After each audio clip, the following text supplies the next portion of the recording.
Good morning, Darke County. This is another chapter of roundtable discussion from My County Link. We're kind of short-staffed today. Alex Warner, the boss, the king, the head of all this, he's got another assignment, and so does Ty House. But today we have myself, Mike Stegall, and of course Gaylen Blosser. And today's guest is an old friend of mine, and really an old friend of the county. And well, he's in a position that he really shouldn't be in, but he's there anyway. My buddy, the Economic Development Director for Darke County, Mr. Mike Bowers. Mike, thanks for coming. We appreciate it. My pleasure. I'm glad you keep saying and referring to me as old. So yeah. I guess it's official now. I guess it's official. Mike, I don't know everybody in Darke County if they even know what the Darke County Economic Development Office does. So tell us a little bit about your office, who's in it, and what you're supposed to do. Yeah, so obviously we work with everyone in Darke County that's available to work with. So from that perspective, this position used to be a county position. It was changed over to a 501c6 about 15 or so years ago. So our goal is to just be the best resource that we can be for our companies in Darke County, for our communities in the county, and for all 8 of our school districts. So with that, I'm the director. I have an office manager. I have a full-time workforce specialist, and then I have a full-time career connections coordinator. So those positions were just both made full-time in the last 2 years. So it's been nice previous to that. So I've been in the position for 8 years now, and time flies when you're having fun. But work closely with the commissioners, work with all the communities that are out there. And we just, again, try to be the best resource that we can be. So we're supported by the conveyance fee in the county. So when they privatized it, the county increased the conveyance fee from $2 per thousand to $3 per thousand, and the commissioners earmarked a percentage of that to go toward economic development. So, Mike, can you explain conveyance fee? So conveyance fee is anytime a property is sold here in Darke County, the seller pays a transfer tax or conveyance fee. So it's based $3 per thousand of the sale price, and so everybody pays it if you're purchasing real estate. So it was a good way to go. It also happened about the same time that the state privatized economic development. So under the Kasich administration, they went from being Ohio Department of Development to Jobs Ohio. That was a very important piece because it took it away from being dependent on the administration in the state at the time and took it to a more consistent revenue stream. So Jobs Ohio does control the spirituous liquor industry in Ohio. So that's an interesting piece, but it also gives it a consistent revenue stream so that if one governor would say economic development is important to me, then he would fund it. If the next administration came along and said, hey, everything's cruising along well in this state, we may just reduce funding. So it took away that roller coaster piece and just gave it a more consistent revenue stream, and has really moved the state of Ohio from bottom of the pack when you looked at things years ago of being a state that was willing to work and work for you and come alongside you to being in the top 5 in just about every category across the state. So that's been a nice piece, and again, that's why it was important. The county came alongside that as well and more or less privatized the economic development piece and took it away from a county position where you just really kind of sat on your thumbs and waited for projects. Now we can be a little more proactive. We go out, we do business retention and expansion visits and talk to our companies each year to see what their needs are. Listening to their concerns for a number of years. A lot of it was workforce. And so that's where the workforce specialist piece came into play. Again, it was a part-time position until just a little over a year ago, and now it's a full-time position. Denise Elsas does that part for me and does a phenomenal job. So she hit the ground running. She comes from a nonprofit background. She's a local girl. She's born and raised in Versailles. One little hiccup is that she went to University of Toledo. That's okay. I'm a Bowling Green grad, but we still get along well with everything that goes on. And So she does a great job. Again, as we look at things, we're trying to be and look at being proactive with our companies and let them know some different things. So she's put some programming in place. Yeah, and we'll go over a few of those things here in a minute. But and then the Career Connections Coordinator, just this is the second year of having that position in our office, and that was a critical point because we saw other counties doing the Career Connections piece, and you can line it up with if a kiddo commits to a 4-year college, they're going to have a recruiter that walks them through the process.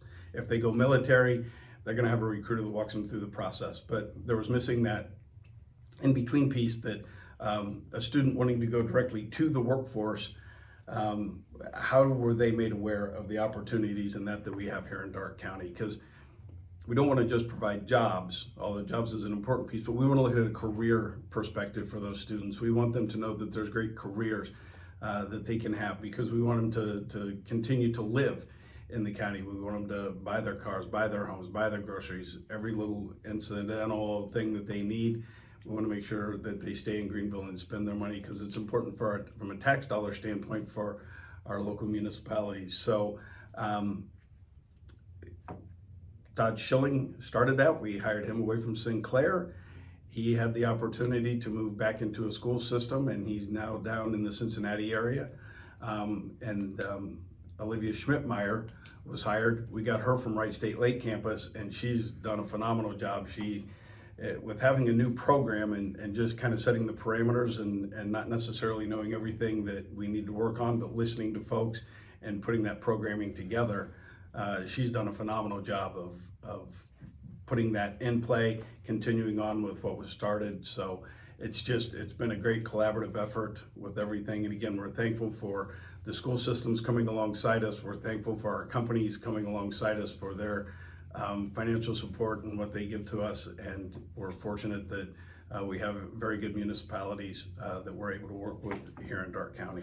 Need to ask you, you said earlier that since we've been Jobs Ohio, we've moved up to like the top 5. The governor's cup from the Site Selector magazine. Explain how we've done in that just a little bit and how that's figured. So for us, we're considered a micropolitan because we're right around that 50,000 in population. So we've done very good over the last 10 plus years, typically in the top 10 of that. So if you've got a project, this is nationwide, right? This is nationwide. We're a top 10 micropolitan nationwide. And so when you look at it, it's 20,000 square foot addition to a property. It's 20 new employees with your company, or it's $1 million in CapEx with your company. And once you get that done, and we're actually working on that now to put that together for 2024 results, always get published by Site Selection Magazine in March of the following year. But again, we've done well. The one thing that we try to make sure we don't lose sight of is that we're still a #1 agricultural county in the state of Ohio of all 88. So we're either first or second every year in agricultural receipts. We fight that out with Mercer County every year. But we also have a very strong manufacturing base as well with a good portion of our municipalities. So, you look at Versailles and, we could do a run around the county and just say what King's Command and Midmark and Weaver Eggs and other folks have done. Then you look at Greenville and the Greenville Industrial Park and the fact that Fram, and we've talked about that numerous times, how we worked so hard to save 150 jobs and now they're up over 400. So that was a good win for us here in Greenville. But we do have a strong manufacturing base. So you look at Spartech, which is kind of on a rebound. You look at BASF, which continues to grow. Jaffe Glass. Jaffe Glass has been a phenomenal story, and Randy and his crew and his culture out there. You look at a KitchenAid, excuse me, we're kind of 2-0 versus China with the KitchenAid facility and what they've done and committed to this area. You look, Ernie Green Industries leaves New Madison, but we backfill that with a company called Dark Metals, and they're growing and they're building a new facility or an additional piece to their facility currently. And so you just look at all those pieces and parts, and you look at a Treaty City Industries and a Mike Jones and the Jones family and what they've done in buying the old Corning facility and moving Treaty City Industries out there, and the relationship that Mike has had over 30, probably 35 plus years, and working with Clopay and other garage door manufacturers, and being a flat glass manufacturer. So they've done a phenomenal job to the point where he puts things in play and gets a movie theater back up and running. So one thing about the Site Selector magazine is, I don't know how many years has that been around? About what now? It's the same as Jobs Ohio practically. For the most part, And but it's been going. I don't think we've ever been years. out of the top 15, have we? We Maybe when we first started. Yeah, maybe we've probably always been in the top 20 from a nationwide perspective. Which is fantastic for a little county like ours. For a little county like ours, and again, we like to highlight the fact that we're strong agricultural and strong manufacturing at the same time. So you mentioned Dark Metals down at New Madison. I don't think anybody knows what they do after Ernie Green Industries left. So what do they do, and what plan do they have? They're a stamping plant. They make some proprietary items for the building industry. So they've moved in a couple years ago, and they wanted to grow their business and create another addition and another department for them, which would be a slitting facility. So they're in the midst of, I think it's about a 45,000 square foot addition onto the facility, which will, add X number of jobs, probably around 10 to 12. As that grows and they add a second shift, it'll probably add 6 to 8. So it's those kind of pieces. We're probably never going to land a Honda or a Toyota or anything, that's going to be, an additional thousands of jobs. But that's not really our wheelhouse. And so we've done well over the years of working with our existing companies and helping them to grow and move things forward. Like I said, we worked very hard for Fram, Yes, and had a 72-hour window to get things done a number of years ago. But that was a great win because it went from 150 employees to over 400. So we kept them in the community, we kept things moving. But it's, again, where our sweet spot is working with the companies, and those 5, 10, 15 job increments are very good for us. But at the same time, we still are looking at other companies. We've got some land in the industrial park. We've got some land at other places around the county, and that'll be a bit of a focus for us moving forward in 25, is to identify those and work with the communities to know that we have the correct infrastructure in place for them. So it's making sure they've got gas, water, electric, the wastewater side as well, and then the other one that's come on in the last 4 or 5 years is fiber, and that's been a big piece for the county. Do we have the workforce in Darke County to fill these jobs if you bring some bigger factories here? And do you have numbers? I'm sure you know what's available. Well, and that's where we work. That's why, again, it's important that we have the Career Connections coordinator, and that we have Denise in place as a workforce specialist, because that's their focus. I have 2 people working full-time on workforce issues and workforce concerns. So people are willing to drive about a 45-minute window to go for employment. Where that becomes important for us is the other part that we look at doing. We're in the middle of doing a housing study with Bowling Green State University. So that's the next piece that we work with, because if we're looking to attract those folks, do we have appropriate housing for them? And so kind of a long-winded answer to your question, but currently we're working to make sure we have that workforce available for attracting companies in the future, and making sure that our current companies have the workforce that they need. So it's going to be an ongoing battle that we need to continue to work, because we've got surrounding counties that are also wanting to do the same thing that we are, and grow their population, grow their manufacturing base, and move those things forward. So that's where we try to be proactive in having the 2 people, the 2 positions, dealing with nothing but workforce. So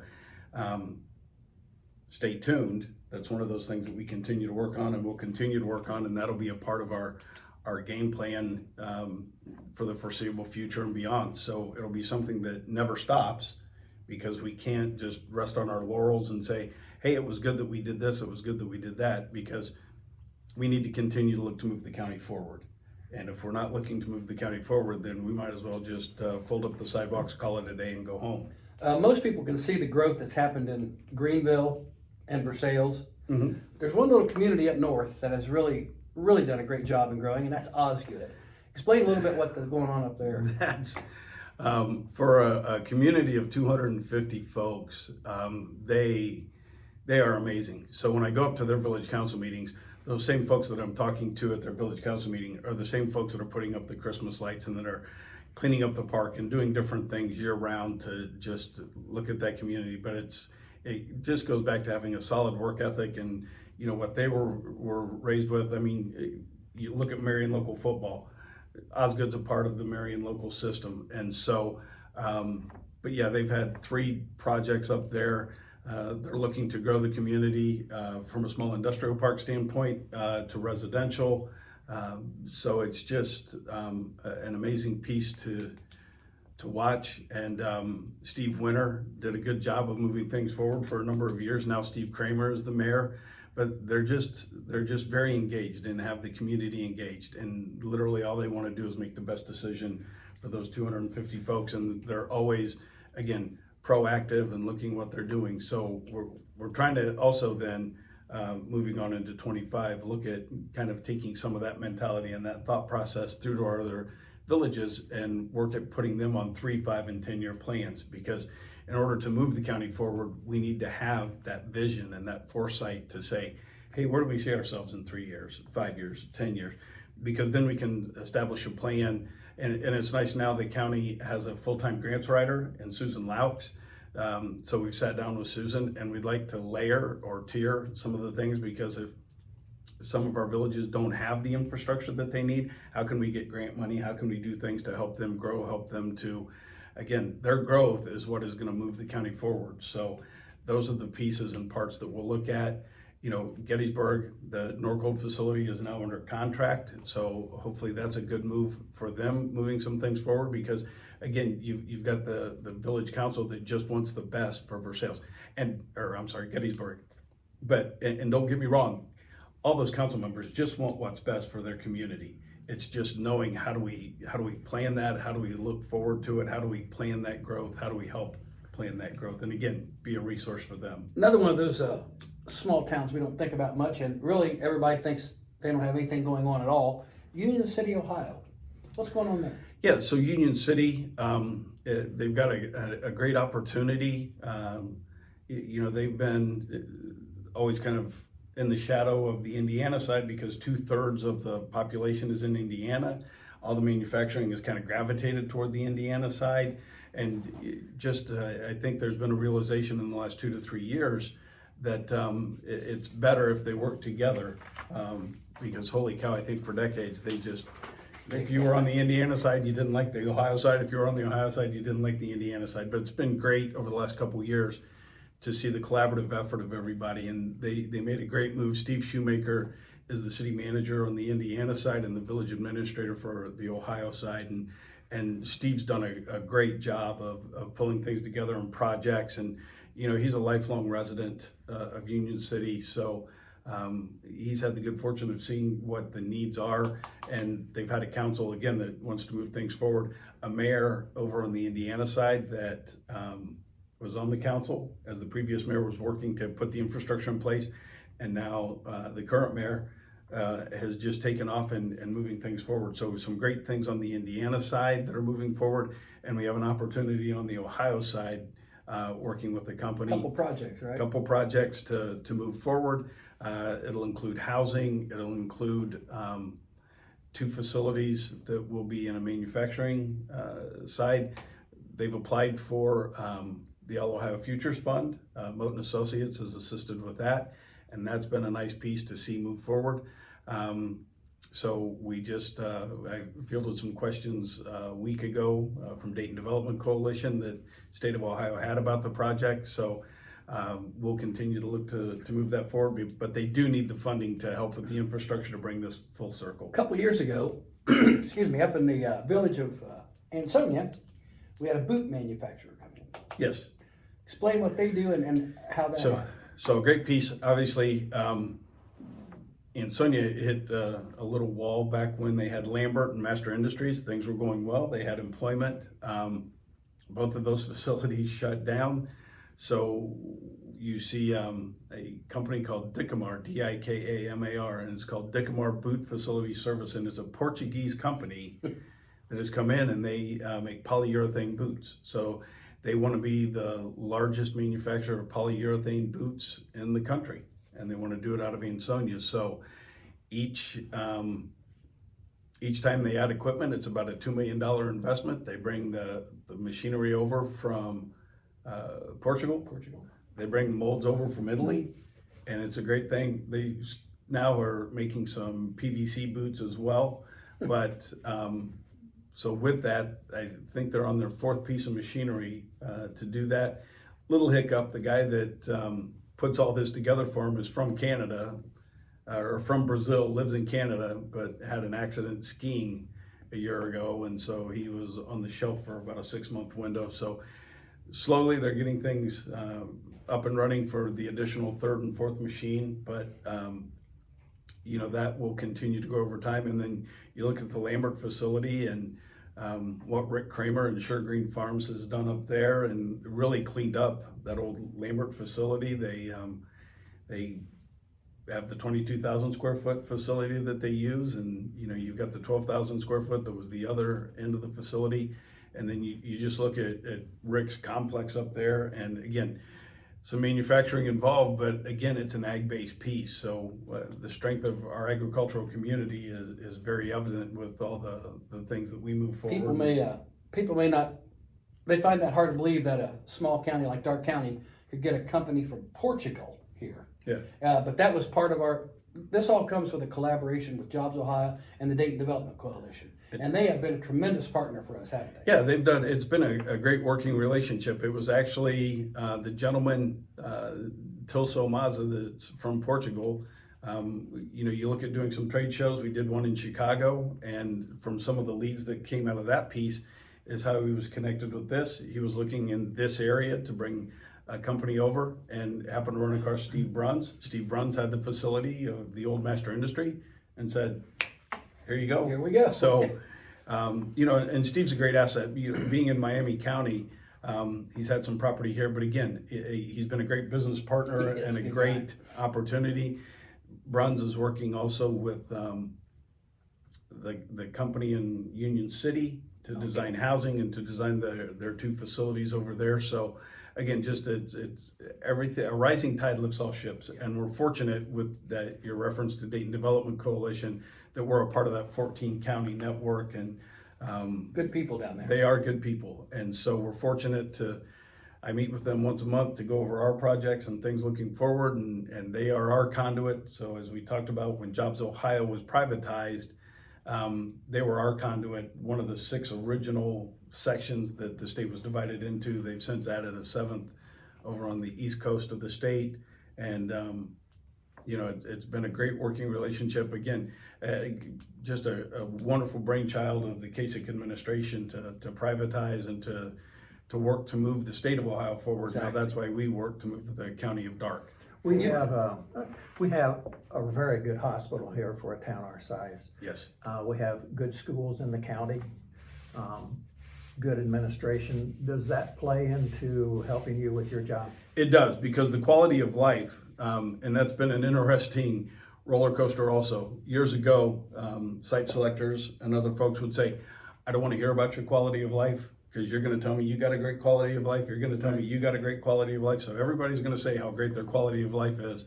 So just tell me again what the parameters are: water, wastewater, gas, electric, fiber. And so you get to that. Well, now they've come full circle and go, tell me about your quality of life. And you kind of go, perfect, because that's what we are very fortunate of. Truly, Darke County, we're the center of everything.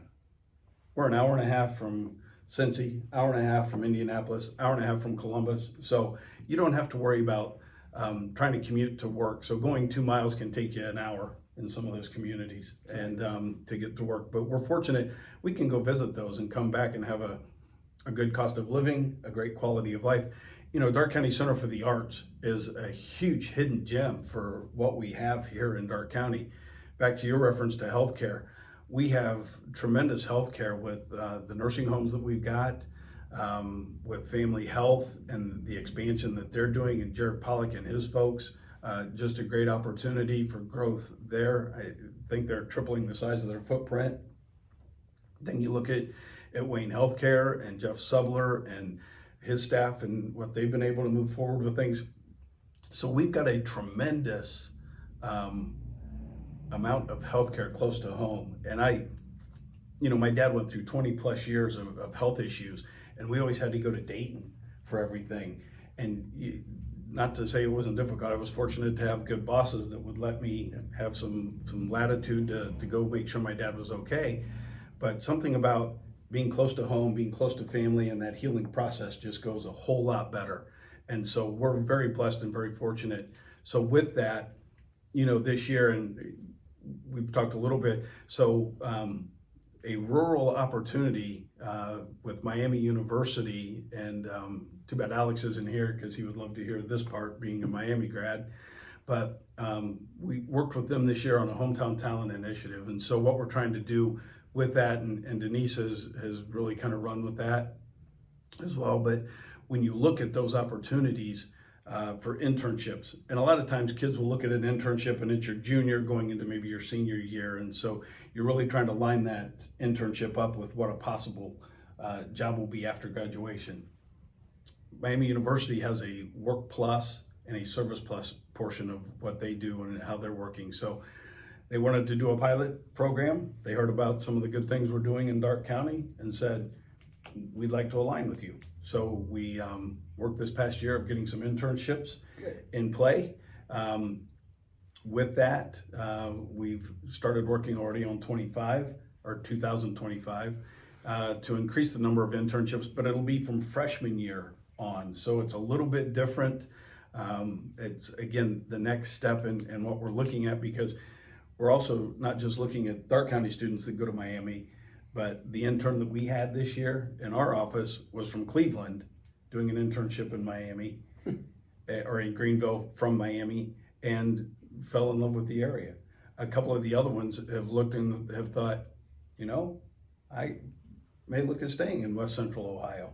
And so that's been a nice piece, just to, again, the realization. So they've also had other counties, Miami County, Shelby County, Preble, and that have approached Miami, and they said, well, we're going to do, again, one more year with Darke County, and again, just kind of also just getting the cobwebs and getting it as an efficient program. So with that, we did our meeting to set up the timeline for 2025, and conversation about healthcare came up.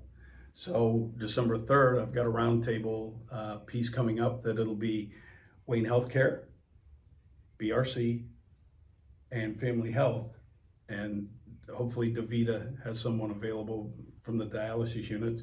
But those four, and we'll have a roundtable sit down with Miami University. The president of the university is going to come up, and some other folks, Randy Thomas, who has been a big part of moving this hometown talent initiative piece forward. And so we're going to talk to them, see what opportunities for clinical hours and different things that students from Miami University can do here in Darke County, and line those things up and just see what opportunities are there. So again, we want to continue to build that pipeline and that talent pipeline. So again, kind of back to a question a bit ago, do we have the folks to hit those jobs? That's also what we're trying to do. Is that was an opportunity to help the healthcare portion of Darke County and move it forward. So we want to see how we can get that programming move forward and get those things done. One thing that people can do. Mike, we're closing in on a half an hour. Yep. I can see right now, we're gonna have to do a second one. But you've got so much, we may have to do a third one, because I think this is very important to our community and the county. One final thing I wanted Yes. to ask him was, can we get Olivia? We'd like to get Olivia and Denise up here. Oh, heaven, yes. Have them for sure. And then, as a final thing for today, tell us a little bit about the website, Darke County. So, darkecounty.com. So we have all kinds of resources on there. We're hopefully, when you look coming up, we'll have our annual report on that. So if you want to see some additional information from Darke County Economic Development, go on. you'll be able to look at that. But again, just other resources, the Hometown Talent Initiative, and just different things that we've done, and great things. It also links then to Hometown Opportunity, which has been a great collaborative effort with Darke, Mercer, Auglaize, and Shelby counties, and that's been a long-running piece with that. So again, Denise and Olivia focus on that with our companies and our schools to make sure that students are getting lined up there. Again, we could do a whole session on Hometown Opportunity, but just how a student can lock in their resume now on that, and companies can go and look at students' resumes. Conversely, the student can go look at the company profile and say, here's what we'd like to see getting done. So part 2 of that is we're getting Olivia Egler, who was our intern from Miami University, has worked on some company videos this year, and that'll be kind of the goal of our intern moving forward, is to do some company videos so that we can create our own piece for Hometown Opportunity for our website, because it's amazing to me how even some students in Versailles, they know Midmark's a big piece of the community, but you ask them, so what does Midmark make? And they look at you with blank eyes and go, I don't know. And so that's the thing that we need to make sure we also get better at.